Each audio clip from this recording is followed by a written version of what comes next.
Ayan, yan, yan, yan, yan. So pumesto muna ako sa medyo malilim lang. So ayan ang kanilang palaisdaan. So medyo mababa lang. Kung meron kang pang... So, sobrang lapit nyo lang no, sa siyudad. Pero ang gandang lugar kasi hindi mo makakalain na sa ganitong lugar.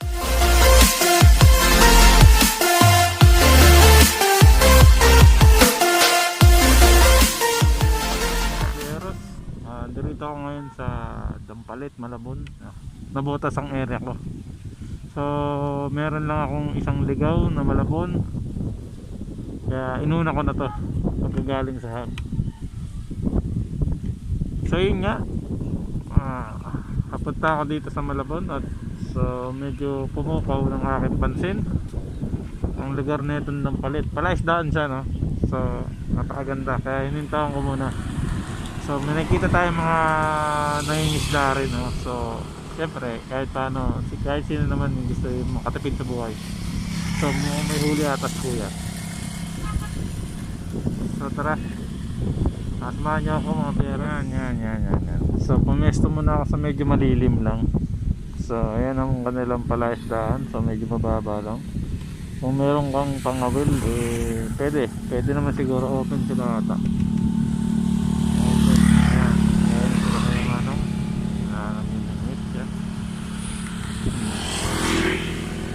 Hindi ko alam kung nakahuli na siya. So medyo nagmamadali kasi siya kanina. Shoutout sa'yo kuya, tsaga mo. Ayun. So sobrang lapit niya lang, no, sa siyudad. Pero ang gandang lugar kasi hindi mo makakalain na sa ganitong lugar Metro Manila may ganito palang lugar ng palaisdaan. May ganito pala rito. Yeah.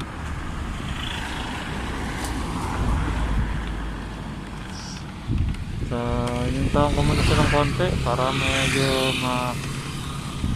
relax ang konti.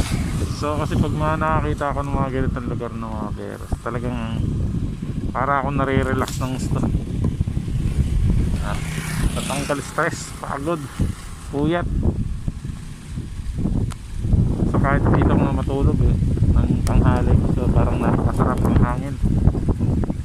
So dalawa sila ng mga bata rin namimingit ng kanina. Tara, wala pa natin magtrabaho.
Okay siya, para siyang dating bahay, yung may malaking bakod yung dating bahay na parang lumubog,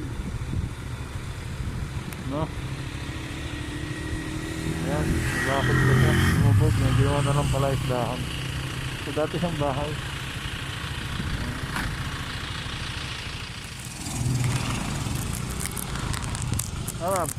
Area mo ano yung bulky? Pero ano talaga area mo? Malabon talaga? Pati sa inyo, boss? Nabutas kami, kaya lang may ligaw na isa Saan yan? sa Donyawana. Dulo pa yan? Dulo nga isang ano? Tapos namiligaw na isa? Bulky kasi.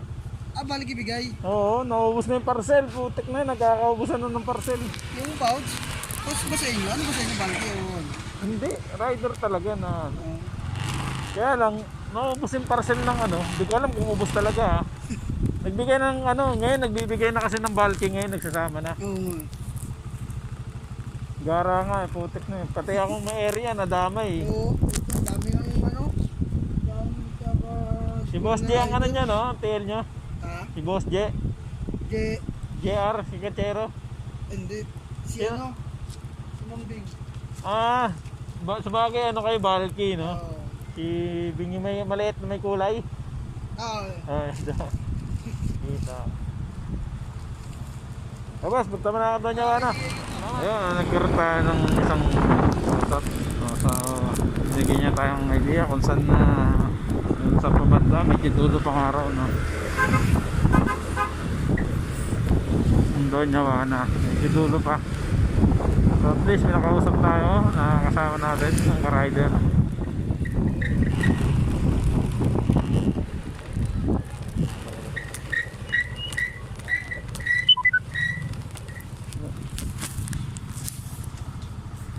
Mali, ikot tayo.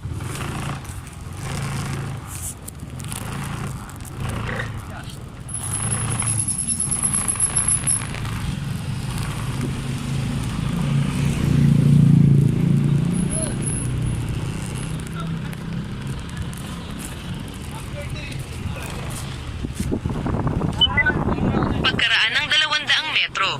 Darating ka sa Don Juana Subdivision, Dampalet, Malabon. Nasa kaliwa ang iyong destinasyon.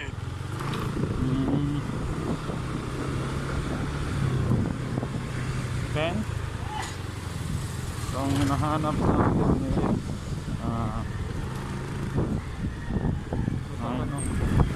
153 ang ating hinahanap, nasa 24 pa lang tayo. Hindi ko makapagod dulo to.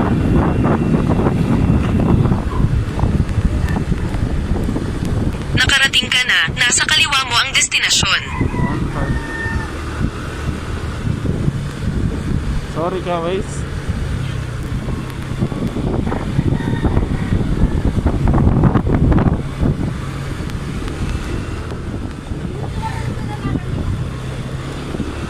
Ito nga, medyo dulo pa to, no? Sa 110 na tayo, makapit-lapit na tayo.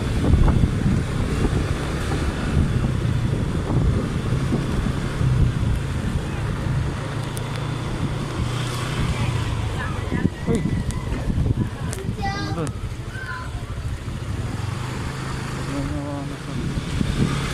Parang ngayon palang ulit tayong gili lang.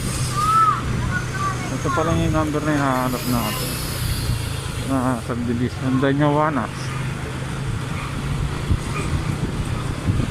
Nakakatamalo. So baka ito na yan. Lapit-lapit na yan mga beras.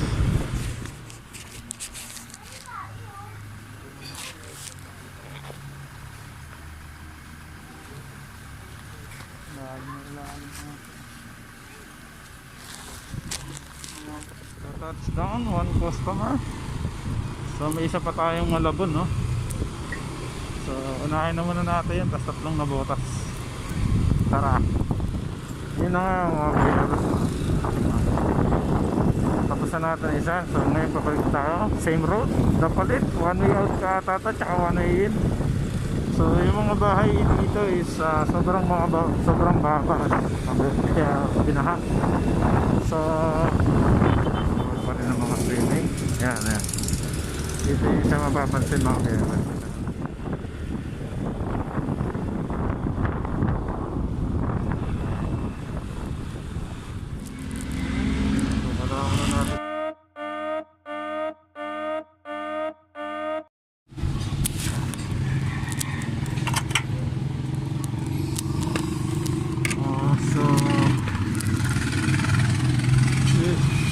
Medyo marami-rami pa. Inisa na tayo sa Dapalit. Muson pala itong kanina. Yung Dapalit barangay. Pero ano rin siya, Dapalit yan, Dapalit Road. Yan. Pero ito ay barangay Muson na. Ano siya barangay Dapalit.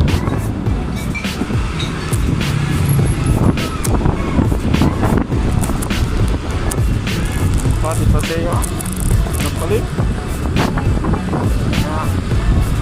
Para siya restaurant.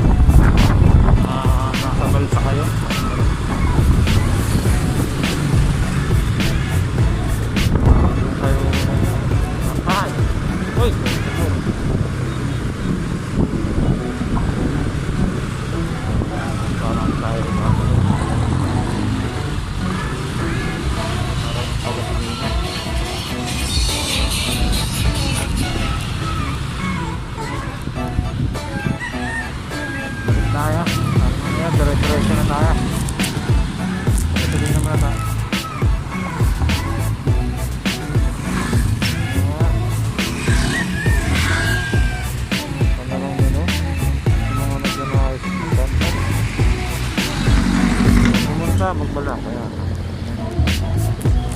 ano ng restaurant.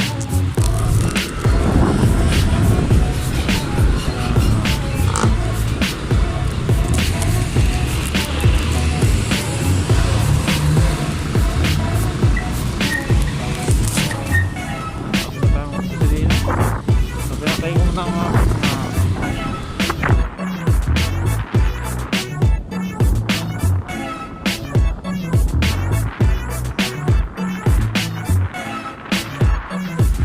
ayan o. Ayun na nga no. Tinawagan ko ng aking customer. So antayin na lang natin dito. Sa gilid tayo ng police station. Happy Brio. So yun na nga no. Maraming ang pinalubog ng pandemic. Maraming kumpanya ang pinalubog ng pandemic. So walang trabaho. Tapos magpapasweldo. So parang lugi nga naman no. So wala silang anong tawag dito? Production. Wala silang production para magkaroon sila ng source of income.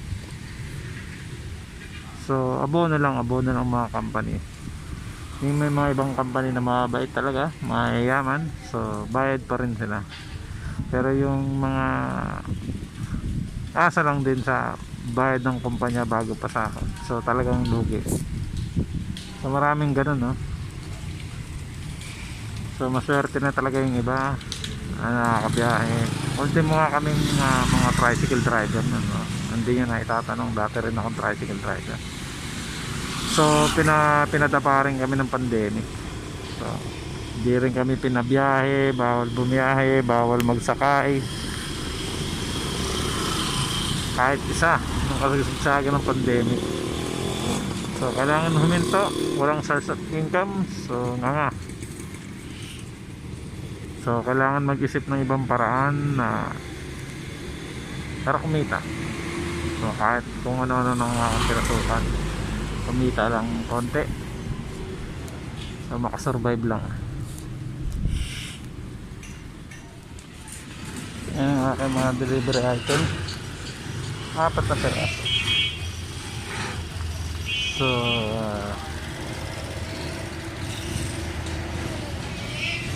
restricted na siguro yung courier na yun ang aking pinapasos. Salamat Chappy. Okay.